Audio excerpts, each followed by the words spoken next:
Oh my goodness! I just looked at the time stamp on the Blu-ray section of the update, and it was almost 20 minutes long. Can't believe that. I thought maybe a little bit over 10. Ugh, it's crazy. I'm gonna have to try to go fast through these because I really don't want to make you guys watch so many parts. I know a lot of you watch all of them, so that I really appreciate that, guys. But I'm gonna move on to the TV DVDs, and I only buy TV series on DVD because the Blu-rays are a little too pricey right now. Maybe in the future I will. But the first one I got, well, I only got it because Bryan Cranston is in it, and I have never watched it, and it's in its third season now. But I got the first season on DVD. It was on sale for $13.99 at Target, and this has some bad stuff in it, and it's totally not at all like Malcolm in the Middle because he's still funny, but in like a really serious way. Like he's not out to be funny at all. He's not telling jokes. He's not being funny, but he is funny. Things that he does, just the way that the things happen, is just funny. And the really thing that I thought was awesome is that if you ever watched Malcolm in the Middle, you know that his character Hal, he plays Malcolm's dad, Bryan Cranston. The funniest thing is like he's always dancing around in like his tighty whities or walking around in his tighty whities, and the first time you see him in this show, my phone's ringing. Okay, back to Breaking Bad.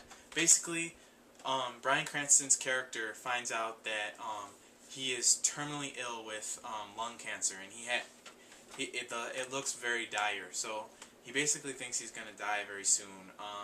And this only has the first 7 episodes, so because the first season was very short, and I can't wait to start watching season 2 once I get it. I don't have it yet, but basically he goes on a ride along. His brother works with the DEA, and they do a bust on a meth lab, and Bryan Cranston's character is a chemistry teacher in a high school, and he goes on this ride along and he sees the meth lab, and he sees one of his former students jumping out of the window and running away, and they both looked at each other, so they both know that they saw each other, but he never told the cops that he saw him.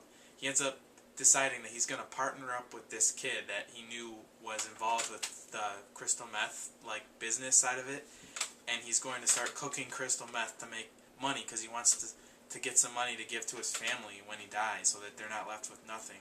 And I mean, basically what he's doing is wrong, but it's just, I mean, the show is really good because it's totally different than anything that you've ever seen. And basically the stuff that he makes is like better than any of these like drug addicts have ever tasted. So like everyone wants it. So he's making like good. They start making good money at the end of the show. They just show him giving the dealer a bag full of the stuff, and they're getting a bag of cash. So it looks like things are starting to go good, but at the same time, drug dealing is like not safe. So it's crazy. It's just craziness. And he's going through chemotherapy at the same time, so it's nuts. And I can't wait to watch season 2.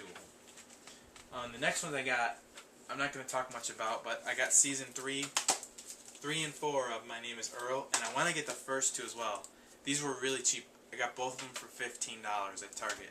That's total. So they were only $7.50 each, which is crazy. But I'm waiting for them to put out the first 2 on sale. I've seen them, but I haven't seen them on sale.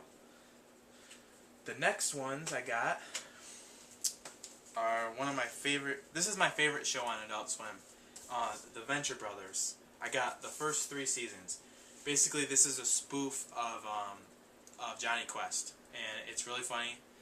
It's definitely not a kids show, so don't go watching it with your kids. But it's very funny. I really like it. I love Brock Sampson's character. It's played by the same guy who plays Putty in the Seinfeld, and he was the Tick. And actually, that's something else I want to tell you guys about. The guy who played him, whose name I'm totally blanking on right now, he starred in a movie called Sophomore, which was filmed here in Rochester. And I actually went and worked for 2 days on that movie. I was a sound extra, and I also helped learn. I learned some stuff with the sound editing and whatever. Not much, but I was just basically there to hang out. I didn't get paid or anything, but I'm gonna have my name in movie credits, so that's kind of cool. Even I'm not an actor or anything. I don't ever have plans of being an actor, but it's just cool I love movies so much. It's cool to be a part of one. So once Sophomore comes out, they're still trying to sell it to a studio. They've already finished making it. And if you go to if you just Google search Sophomore movie, you can watch the trailer, and I will have my name in the credits once the final, once everything's done, said and done. But the next thing I got the first season of Quantum Leap, and this is a great TV series from the 80s. It went like 5 seasons, and it stars oh, come on, Robbie, you know this. I don't want to have to look it up because I really like him. I should know his name. Scott Bakula. It stars Scott Bakula, and basically he's like a time traveler, but he doesn't actually, his physical body doesn't travel.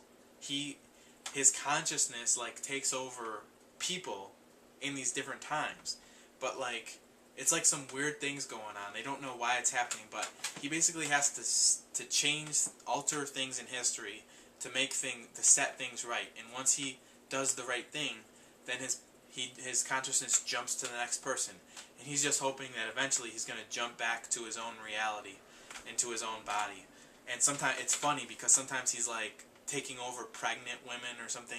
It's really hilarious, the things that happen. The next one I got, I'll show you both of them at the same time. This is a great series. I'm really sad it only ran 2 seasons, and I have only watched the first season so far. I have to close this up. It's Jericho. I got season 1 and season 2, and I still have a couple episodes left on season 1, but I was told that they actually canceled it after the first season. But there was such an outrage over leaving it on a cliffhanger that I don't know what happened, but these people that were fans organized together and basically forced CBS to make a second season. And I don't know why yet, because I still haven't finished watching, but I'm sure that it's going to have a crazy ending to the first season. It's basically about I'm totally into these post-apocalyptic movies and stuff. I love Fallout 3 game, but Jericho, they're in this small town in Kansas called Jericho, and they're seeing all these nuclear explosions, and basically it's about how the town's surviving through all this. It's pretty good. Alright, now I'm going to move on to the DVDs, and I'm going to really try to breeze through these.